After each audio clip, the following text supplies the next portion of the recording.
Vocês já ouviram falar em front-loading? Não tentem traduzir para o português essa expressão porque não vai significar absolutamente nada. Mas o front-loading é uma estratégia de política monetária que foi implementada pelo Fed no ano passado e que tem como objetivo controlar a inflação quando a mesma está descontrolada. Na verdade, essa é uma política que foi adotada por vários bancos centrais e ela é eficaz no controle da inflação, só que com um porém. Isso aumenta a probabilidade de estresses no sistema financeiro e é sobre esse assunto que nós vamos conversar hoje. Se vocês gostam desse assunto, se vocês gostam desses vídeos, por favor, se inscrevam no canal, deixe o seu like e vamos falar sobre política monetária.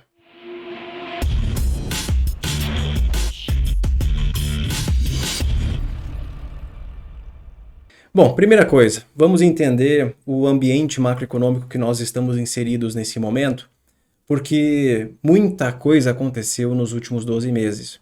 Março, completou 12 meses desde o momento que o Fed iniciou o novo ciclo de alta da taxa de juro, que não acontecia desde 2016, 2017. A taxa de juro desse período de pandemia, de inflação baixa, lá em 2020, era de 0%, e o Fed imprimiu trilhões de dólares para injetar liquidez nos mercados.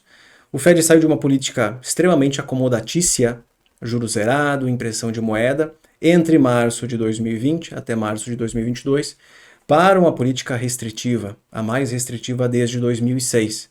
Já ajustaram em mais de 475 basis points a taxa de juro, e desde março do ano passado, o Fed vem reduzindo o seu balanço patrimonial. Quem disser que recentemente o balanço cresceu, está correto. Entretanto, o QT ele continua, que é a expressão utilizada para definir a redução do balanço, quando o Fed deixa os seus títulos vencerem dentro do balanço patrimonial.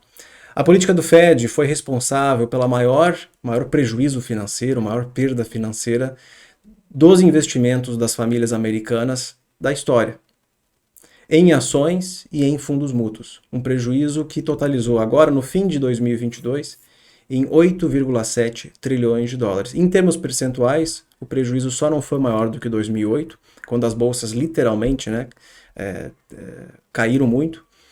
O prejuízo foi de 40%, em 2022 foi de 20%, mas de qualquer maneira, em termos financeiros, um prejuízo de 8,7 trilhões é gigante, o maior da história.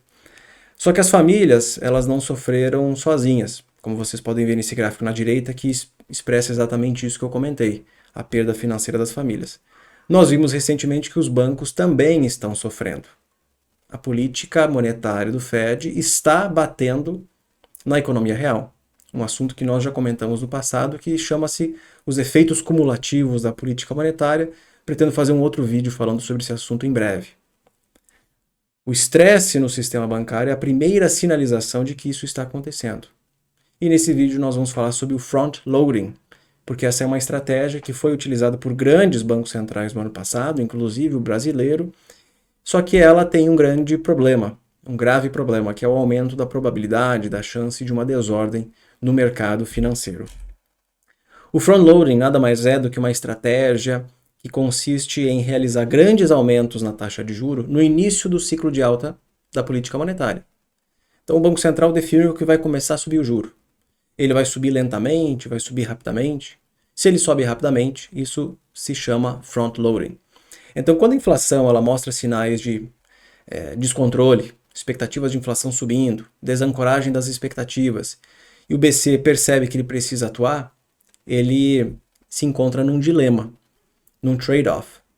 Eu subo o juro lentamente ou rapidamente? Eu citei aqui para vocês, listei aqui algumas das consequências positivas e negativas de cada uma dessas duas formas de atuar na política monetária.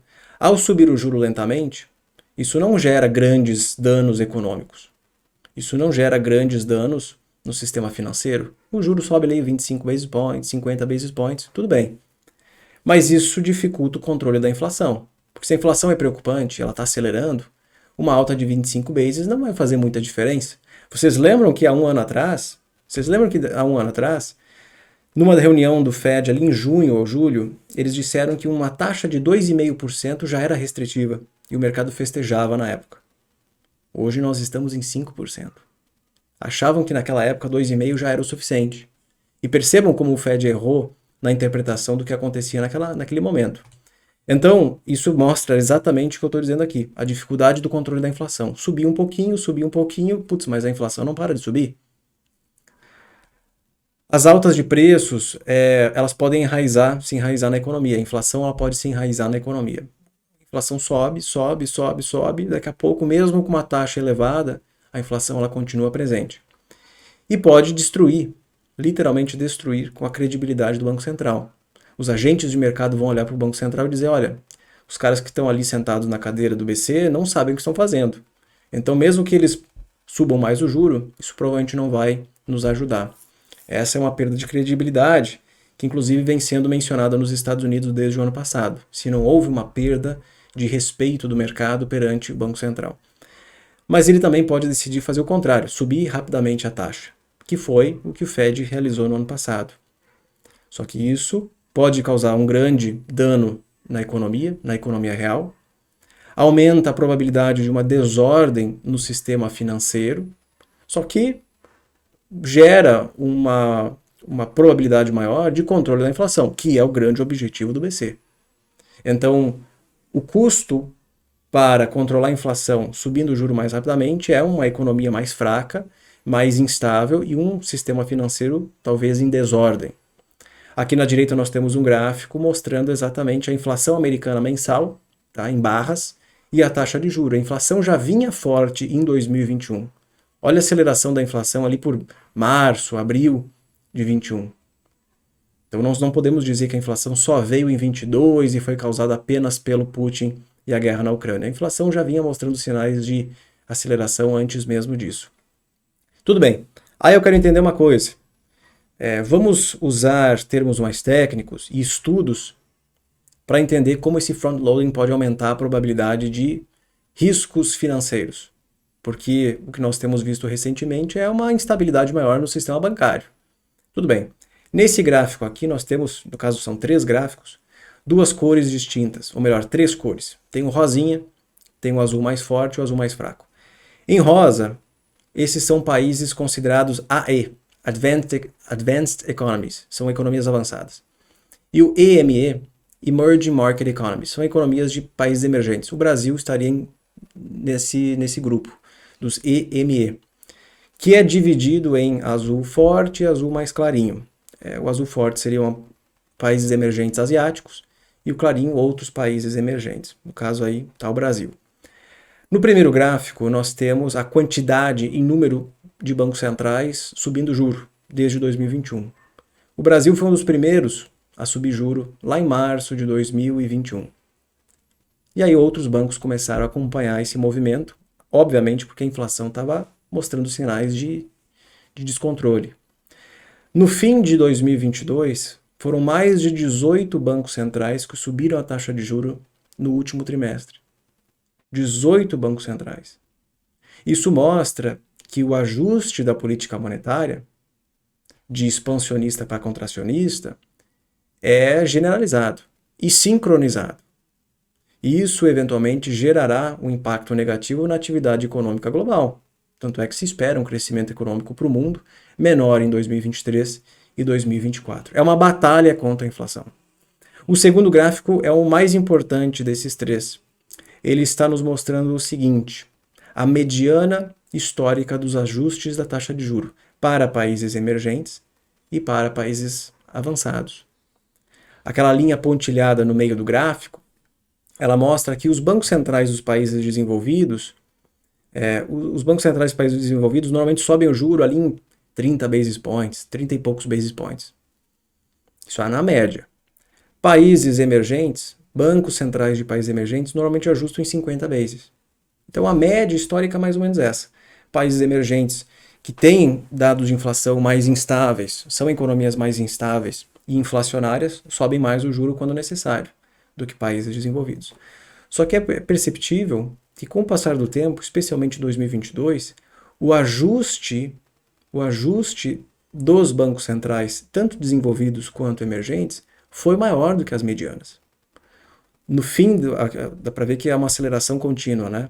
2022, do início até o fim, os ajustes médios das taxas de juros eram de 75 bases, de 50 para 75, acima do normal. E para os países desenvolvidos, emergentes, a mesma coisa aconteceu. Isso aqui nos mostra o que de fato é o front-loading, que é subir mais o juro com rapidez para controlar a inflação. Aqui no fim, esse gráfico ele mostra o percentual de bancos centrais que subiram o juro em 2022. O número é expressivo. O gráfico mostra com clareza isso. A quantidade de BC subindo o juro no ano passado é maior do que qualquer momento desde a década de 70. É uma batalha intensa contra a inflação. Então, como eu disse, o front-loading nada mais é do que quando os bancos centrais definem que é preciso subir rapidamente o juro para controlar a inflação. Então, quando eles sobem o juro acima da mediana, que é acima do normal, isso é caracterizado como um front-loading. Aconteceu no Brasil, na Europa, nos Estados Unidos e em alguns outros bancos centrais também. Depois que grande parte desse trabalho já foi feito, já foi realizado, beleza, subimos 50, 50, 50, ou 75, 75, 75. No caso do Brasil, nós subíamos mais do que 100 bases, né? No fim desse ajuste, o Banco Central decide que é hora de reduzir a dose. Vamos subir um pouquinho, 25, 25, 25, até nós encontrarmos o pico da taxa de juro, que é o caso do Fed hoje. É a taxa de juro terminal, até onde ela vai chegar? Até ali, 5%, 5,25%, alguma coisa do gênero. É o que o Fed está fazendo hoje, é o que o Banco Central brasileiro fez no ano passado, e agora a taxa permanece inalterada. E como eu disse, o terceiro gráfico ali é a quantidade de bancos centrais, né? Então, segundo os estudos feitos sobre o front-loading, e esse que está na tela de vocês, foi realizado em dezembro do ano passado, então ele é muito atualizado, ele é eficaz no controle da inflação? Sim. Mas por que ele é eficaz? Porque o juro ele sobe mais rápido, o Banco Central está mais apressado para controlar a inflação, ele faz pico num nível mais alto do que se ele fosse mais lentamente subindo a taxa, as expectativas de inflação elas caem rapidamente e o juro dentro dessa estratégia ele cai mais rápido. O Banco Central é capaz de cortar a taxa mais cedo. E sobre esse assunto nós já vamos falar daqui a pouco, porque hoje o mercado precifica que as taxas nos Estados Unidos vão cair várias vezes ao longo de 2023. Será que isso vai acontecer? De acordo com as teorias do front-loading, exatamente. Isso tem grande probabilidade de acontecer, porque a inflação, quando ela sentir os efeitos cumulativos da política monetária, ela vai desabar. Olha só que interessante. Aqui nós vamos ter 4 gráficos muito informativos sobre o que se acontece, o que se vive hoje nos Estados Unidos. Primeira coisa, eu quero explicar o que são essas duas linhas. Então, a linha vermelha é a estratégia do back-loaded, seria um ajuste lento da taxa de juros. Vai aos poucos subindo a taxa para controlar a inflação. E em azul, o front-loaded, que é exatamente o que nós estamos estudando aqui. O BC corre para controlar uma inflação. Tudo bem. O eixo X, ele vai nos mostrar a quantidade de meses desde o momento que o Fed ou qualquer outro banco central decidiu subir a taxa. Esse estudo foi feito com dezenas de bancos centrais. Ok, começou a subir a taxa, quantos meses até a taxa fazer pico? Quantos meses até as expectativas de inflação caírem? Quantos meses até o desemprego aumentar? E quantos meses até a inflação de fato cair? Então olha que interessante. Como eu disse para vocês, numa estratégia de front-loaded, o Banco Central sobe o juro rapidamente. Olha o que aconteceu aqui. A linha azul, obviamente, sobe muito mais do que a linha vermelha. O Banco Central está apressado para ajustar a política monetária. E faz um pico mais alto do que numa estratégia mais lenta. Ok. As expectativas de inflação, elas caem mais rapidamente, ou elas, eu diria que elas têm maior dificuldade em subirem, e elas caem mais rapidamente do que numa estratégia mais lenta. A inflação, ela, como ela está acelerada, que é no caso aqui da linha azul, ela continua subindo num ritmo muito forte. Quem cai primeiro são as expectativas de inflação, depois a inflação, e eventualmente ela fica num nível até muito baixo até para o Banco Central ter que cortar a taxa de juro. Por esse motivo que ele corta o juro, que eu comentei aqui no slide anterior. O juro ele cai mais rapidamente. Por quê? Porque a inflação ela desacelera com velocidade, com intensidade. Mas tem um problema. O que esse gráfico aqui mostra? A taxa de desemprego, que é o grande debate nos Estados Unidos hoje. Numa estratégia mais intensa de ajuste da taxa, o desemprego ele sobe mais, muito mais. Olha a diferença. Olha a discrepância entre uma estratégia mais lenta e outra mais rápida. Esse é o debate nos Estados Unidos, porque não existe hard landing com desemprego baixo. Não existe recessão com desemprego baixo. Que ano passado, quantas vezes eu falei sobre recessão, recessão, recessão. Só que o desemprego não aumentou. Os pedidos iniciais por seguro-desemprego nos Estados Unidos não sobem. Não tem recessão sem desemprego. O desemprego está muito baixo. Abaixo de 4%, é sim considerado baixo para os Estados Unidos. Tudo bem. Outra coisa que nós precisamos levar em consideração é que, nesse momento, o mercado financeiro americano está muito tranquilo, exceto o mercado de treasuries. Vocês podem ver que o índice MOVE, que mensura a volatilidade do mercado de treasuries americanos, ele está num nível muito semelhante a 2009. E indicando que existe uma volatilidade grande na renda fixa, mas não na renda variável, porque o VIX está praticamente inalterado. A crise bancária já passou, ele bateu 30 pontos, voltou para 20, como se nada tivesse acontecido. Mas no mercado de renda fixa existe sim uma volatilidade acima do normal. O que explica essa discrepância entre renda fixa e variável? Os bancos centrais estão reduzindo seu balanço patrimonial. O Fed está reduzindo seu balanço. Isso drena a liquidez dos mercados. No caso, o mercado de treasuries de renda fixa. Quem defende o backloading, que é a estratégia mais lenta de ajuste do juro, faz isso porque é uma maneira de manter a ordem do mercado financeiro, do sistema financeiro. Porque qualquer instabilidade, lembra o que aconteceu no Reino Unido no ano passado? Uma instabilidade que não foi causada apenas pela política monetária contracionista, mas sim por um anúncio de política fiscal expansionista que o mercado simplesmente entrou em parafuso. Os fundos de pensão que estavam muito alavancados, acostumados a uma taxa muito baixa, pré-pandemia, o juro é baixo, vamos nos alavancar para gerar mais retornos para os nossos cotistas. Ok, a partir do momento que o juro começou a subir, os títulos se desvalorizaram. O que aconteceu? Os fundos de pensão tinham que vender aqueles títulos para não terem tanto prejuízo. Ao fazerem isso, ao venderem os títulos com prejuízo, os outros fundos também teriam prejuízo. E aí é uma desordem completa do sistema financeiro. Fez com que os juros dos gilts subissem absurdamente naquela época, fazendo com que, inclusive, o custo das hipotecas aumentasse. Percebam que uma instabilidade no sistema financeiro afeta a economia real. As duas coisas não estão separadas. Elas estão bem pelo contrário, estão juntas. Instabilidade no sistema financeiro pode obstruir o fluxo de crédito para a economia. O fluxo de crédito para as famílias, para as empresas, porque é isso que ajuda a gerar crescimento econômico. Então, a instabilidade do sistema bancário americano pode ser considerado uma instabilidade financeira? Olha, até pode. É uma instabilidade bancária.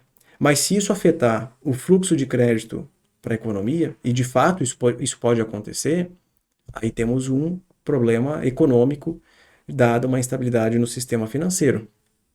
A desvalorização dos treasuries em 2022, que fez com que os ativos dos bancos caíssem, aconteceu, na minha opinião, de forma ordeira. Não foi uma queda absurda dos treasuries. Foi lento. Não foi um dia que os treasuries caíram 20%. O preço dos treasuries, os ativos dos bancos, foram caindo lentamente. Então foi de forma ordeira. Não teve desordem. Eventualmente, dois bancos faliram. Boiaram. SVB e Signature Bank. Isso mostra claramente que o sistema bancário americano ele é mais fragilizado do que a economia. Porque a economia, de fato, ainda mostra que está tranquila, resiliente. Ela acelerou nesse primeiro trimestre de 2023, algo que a gente não contava com isso. No ano passado vinha desacelerando lentamente, mês a mês. Reacelerou agora em 2023. O sistema bancário foi o primeiro a sentir, opa, realmente esse juro mais alto está nos machucando. E esse gráfico aqui precisa ser acompanhado toda sexta-feira quando ele é divulgado. Vocês podem acompanhar dentro do site do Fed. Ele nos mostra o quê? O fluxo de depósitos dos bancos americanos, todos os bancos. Na pandemia, uma entrada absurda, nunca vista na história, de depósitos de pessoas físicas e de empresas. Uma entrada de mais de 3 trilhões de dólares. para uma saída de 600 bilhões. Então, isso aqui não é um gráfico em percentual, porque o gráfico em percentual também é muito interessante de acompanhar, e sim um gráfico em bilhões de dólares. Existe sim uma saída de grana de depósitos dos bancos.